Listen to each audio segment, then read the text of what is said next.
Hey everyone, welcome to the Thomas Blooms channel. I'm your host, Thomas Blooms, and we have an exciting episode for you today. It is Saturday, April the 17th. I think I got the date right. Anyway, it's April the 17th, and what we're going to talk about is soil, okay? Or basically what you are going to be putting in your garden. Now, it's a little bit cool and dreary out today, and not a good gardening day, especially if you're in the GTA with the restrictions and lockdowns coming into effect. A lot of things are going to be non-essential, but gardening is. Okay, gardening is essential. So there's many gardening places around the GTA for you to get your soil, which is what I'm going to be talking about today. Okay, so soil, what is it? It's not dirt. Okay, I just want to be very clear. A lot of people call it dirt. Some people call it black gold. Some people call it other things. But your soil is one of the key things that you need to have a very successful garden. Okay, but what is in your garden? Do you know? You can affect that. You can affect what is, in essence, what exactly is the makeup of your soil. Your soil is your energy. Okay, it's going to provide nutrients to your plants. It's going to be a system of holding and transporting of water and oxygen to all your plants. Okay, and that's really what it needs. It needs adequate water, adequate energy in the form of sunlight, heat, and oxygen. Okay, and when I say those things, I'm also including the roots, which is why we're talking about that when it comes to soil. Okay, believe it or not, a key ingredient in your soil is oxygen. Oxygen going through the soil and allowing your roots to breathe. It encourages growth. Okay, so one of the things I'm going to tell you before we get into what you should be putting in your soil, the number one thing I want to talk to you about when you're doing your gardening, whether it's gardening in the ground or in a raised bed, don't pack the soil down. A lot of people like to, busy themselves and go smack, smack, smack, like to hold it in place. You don't necessarily have to do that, and I don't recommend it because what that does is it makes the top level firm, so it's harder for oxygen to go down. You want oxygen to go down into the soil, and you want oxygen to mix in the soil and to allow the roots to grow. Okay, they will be stimulated by oxygen. Okay, when you're putting your seedlings in, it's okay, like just around the base, just to make it a little bit firm so that it don't, fall over. But I'm talking about the rest of your garden, the parts that are not being used by your plants. People like to, whether a shovel or their hands or anything, don't do that. Make it loose. Loose soil is the best soil for you. Okay, and so you're at the big box stores or even some garden stores, and there are thousands of bags to choose from. Different companies, they do different things. What do you pick? So if you are a beginner gardener, you can really pick any bag you want. I mean, like, there's no terrible bags. It's not like all of a sudden you buy a bag of soil, that comes all the sand. No, it's not going to be like that. They all have various degrees of, benefit and quality when it comes to your soil. But one thing I want to talk to you about is that you'll get those bags, and hold on one second, I'll show you an example.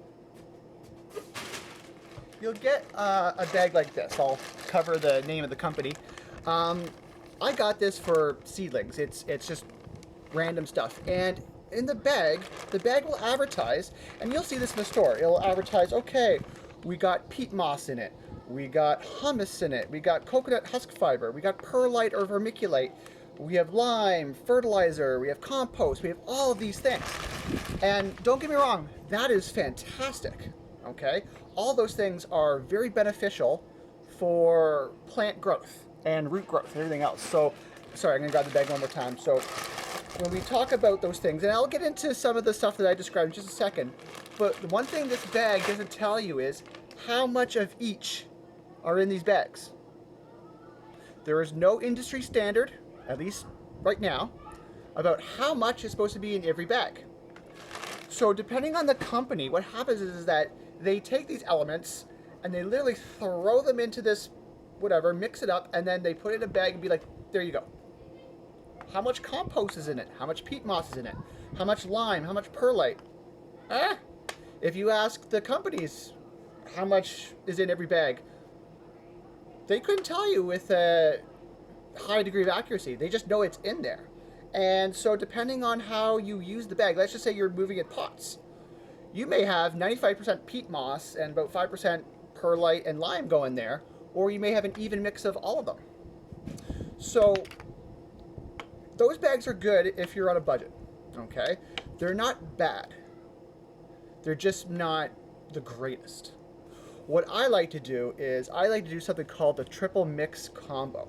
And it's a tad more expensive because you have to buy the ingredients separately, but you have direct control on what you want to add into it and how much and where it goes. So just bear with me. I'm going to name the three, and I'm going to tell you a little bit about what each does, and then go from there. Okay, so 1 second. So the first thing that we're going to do is, okay, so sorry, let me back up a little bit. 3 parts. It's a triple mix, so I do 3 parts. So what I do is I take a tarp and I lay it out, like, you know, on a deck like this, okay? And you can actually see the bags behind me. And so what I do is one shovel goes into one, another shovel goes into the other for your 3 parts, okay? But the first thing that I always get, no matter what, is this bag right here. This, cover the bag. This is manure, okay? Manure is another word for compost. Now, manure is exactly, or I'll keep referring it to compost right now, but compost is basically animal poop. No other way to do it. So in the stores, I've seen sheep, goat, cow, chicken, all those things. All those things work. They're all fantastic. Okay.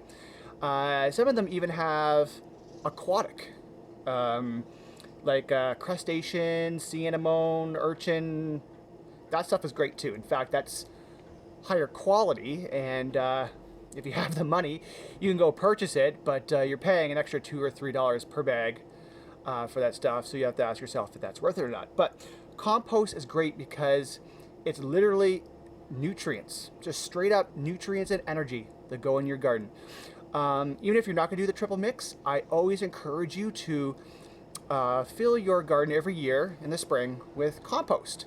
It rejuvenates your garden. It adds extra micronutrients as well as nitrogen and all those other, and calcium and all those other necessary elements and nutrients that your plants need. And even your garden itself, they need it as well. Okay?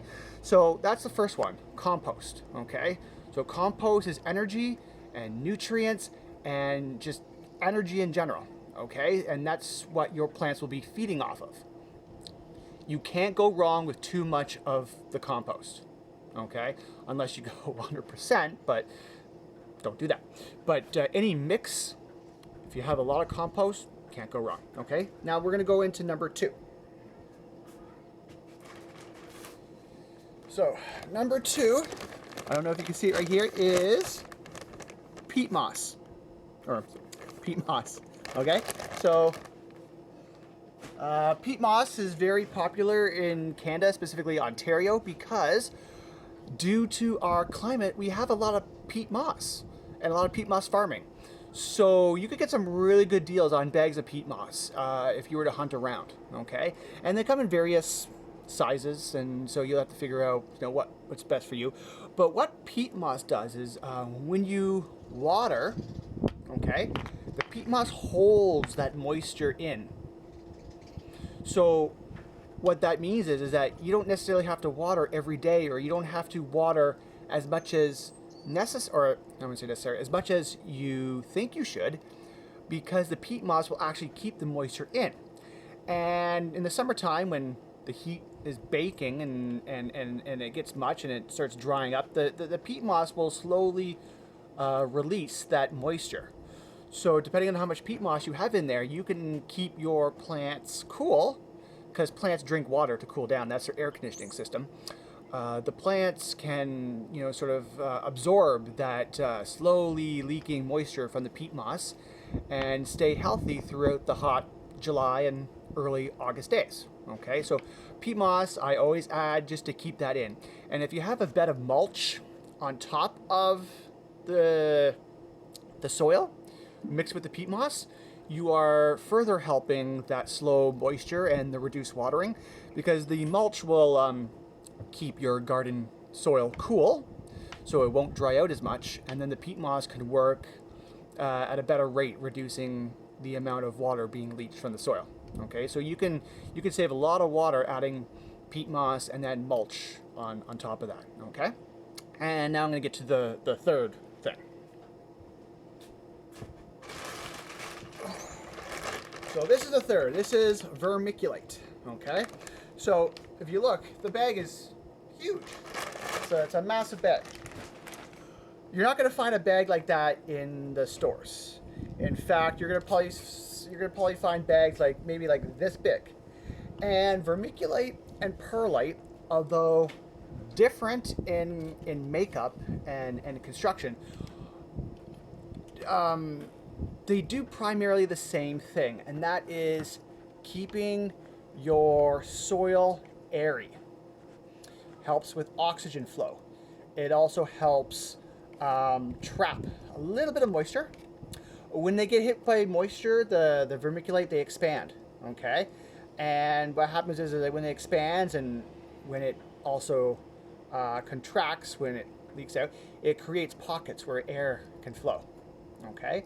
And perlite and vermiculite do the same things. Now, unfortunately, in the GTA, perlite and vermiculite can be expensive.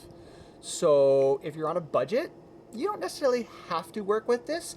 If you keep your soil loose, and by loose, like not compact and not doing, this on it, you can do a mix of peat moss and compost. I like adding the vermiculite because I just like the extra coverage. And what happened in my situation is I got that, and I got 2 other bags. This guy in the North York, he bought this stuff, and he was going to sell it to some manufacturing companies. That was his original goal. But what happened was when he advertised it, a lot of gardeners saw his thing and were like, okay, we'll buy it. And so he started selling it to gardeners, and he had no idea really what the cost is. So he offered me a nice sum with it, and I was like, yeah, sure, 3 bags for this much, sure, why not, right? And so it's kept me going for 3-4 years now. I've only used 1 bag in that time. So if you could get your hands on some perlite or vermiculite, go do it, because otherwise it can be very expensive. Okay, but all of that combined gives you a naturally rich soil that will hold your nutrients. Oh, and one other thing about peat moss I forgot to mention, as well as slowly absorbing the moisture and letting it go over time. It also does that with once it gets exposed to water. It does the same thing with nutrients. It traps nutrients and lets it out slowly. So in a nutrient-rich soil, it helps a little bit. But if you have a nutrient deficit soil, or you're in a clay soil or sandy soil where there isn't as much nutrients, your peat moss is going to be fantastic for that. It'll hold nutrients and slowly release them so that you could be nutrient rich for the rest of your growing season. Okay, so let's go over this again. So compost for your energy, compost for your nutrients for your plants, the vermiculite / perlite for your oxygen, and the peat moss for holding the moisture in and the nutrients and the slow release of both those things. And if you put that in the right combination, your vegetables and fruits will thrive. They will love it. Now in this video, I'm not going to talk about pH balances and all that stuff so much, other than I'm going to say this brief thing about it. So depending on the type of fruit or vegetable that you want to grow, some of them prefer a more acidic soil, some of them prefer more alkaline soil, and you'll hear people talk about the pH scale and then when it comes to that stuff. So basically it's how to make your soil more acidic or how more alkaline to grow these various things. Okay, I personally don't go into too much into this. I do a little bit, like for example, pine needles. When you want your soil to be more acidic, pine needles are a great addition to the soil that can upgrade the acidity of your soil by a little bit. And when I talk about acidic or alkaline dominant soils, I'm not talking about like hugely acidic on the far side of the spectrum or hugely alkaline. We're talking about like if 5 is the base, we're talking 6 to maybe 6.5 at the very most for acid or alkaline. So you can see we're not going too far to the ends of the spectrum. We're still in the middle, but we're just going a little bit this way or a little bit this way depending on what you're growing. For example, berries like strawberries, blueberries, tomatoes a little bit, they like acid-based soils. Okay, so I encourage you to look up what things that you could use to add to your garden that would increase the acid portions of your soil. But if you're going to do that, it helps to have a pH scale.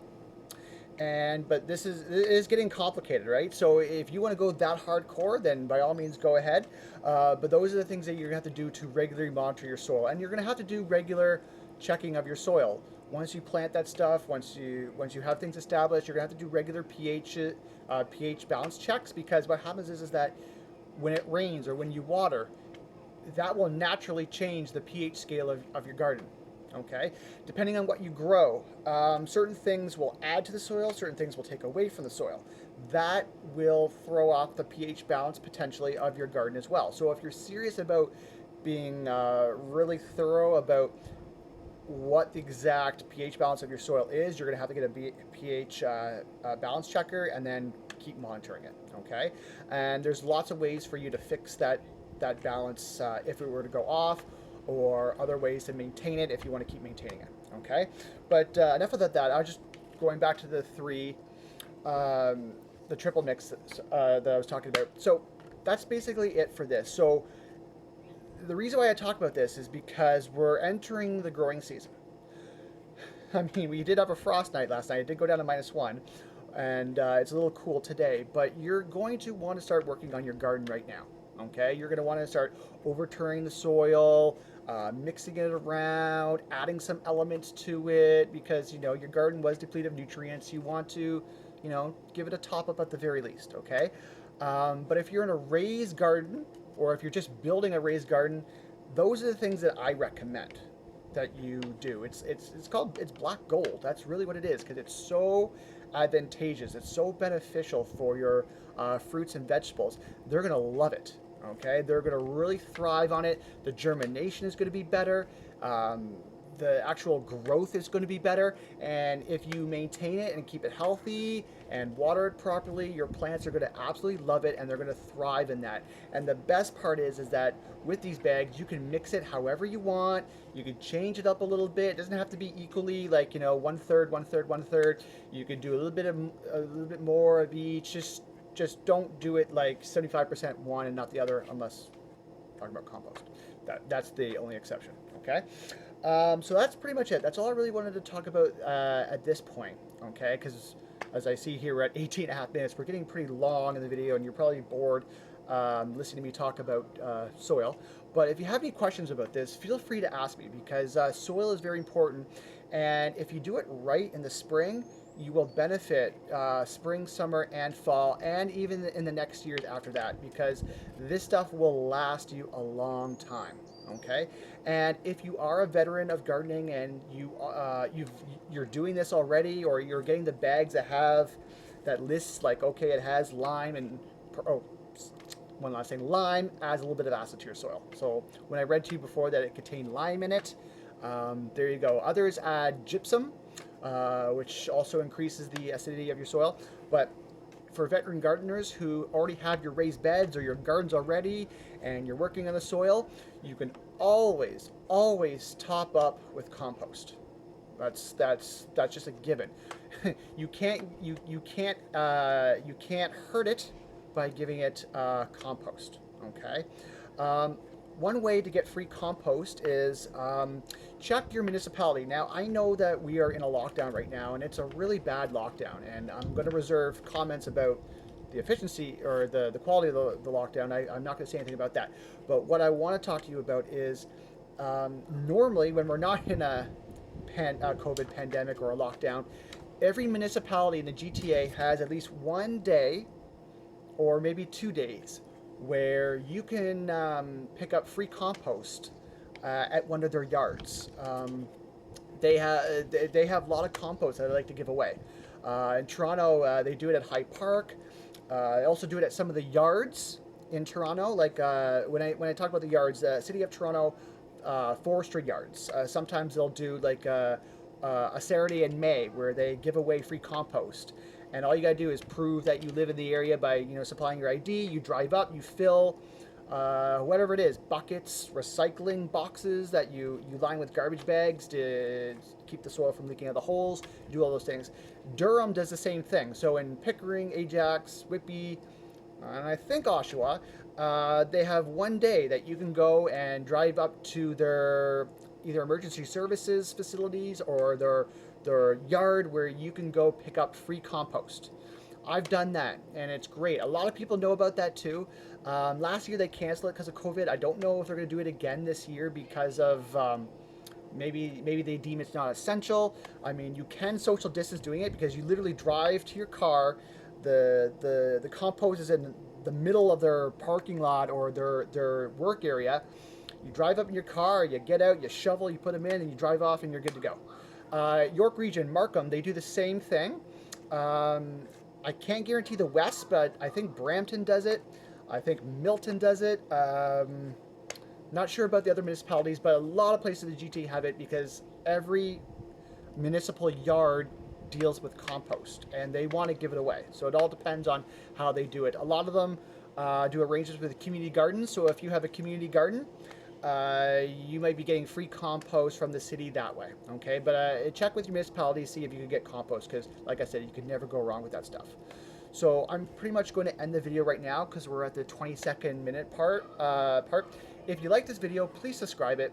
Also, I'm doing a lot of advice right now, and pretty soon I'm going to be doing a little bit of tours of the garden. I'm also going to be talking about things when they start blooming, and we're going to start talking about like suckers and how to water, and we're doing all these things. If you have suggestions on what you want to see, or if you have any questions about, Thomas, hey, what's going on with this, or I'm having trouble with this, or why is my plant doing this, or whatever, don't hesitate to contact me. I will do my best to answer. And we can go from there. Or if I get enough of that feedback, I can do a separate video on that. Okay? So this is Thomas Bloom signing off. Please subscribe, like it, share with your friends, do everything you can to keep this going. I want to share my knowledge with everyone, and hopefully we can have a good, sustainable, growing community in the GTA because with everything going on, we need to stay safe, and the safest way to do that is to be at home growing your own food. Okay, that's very important. So once again, this is Thomas Bloom signing off, and thank you for listening. All right, take care, everyone. Bye-bye.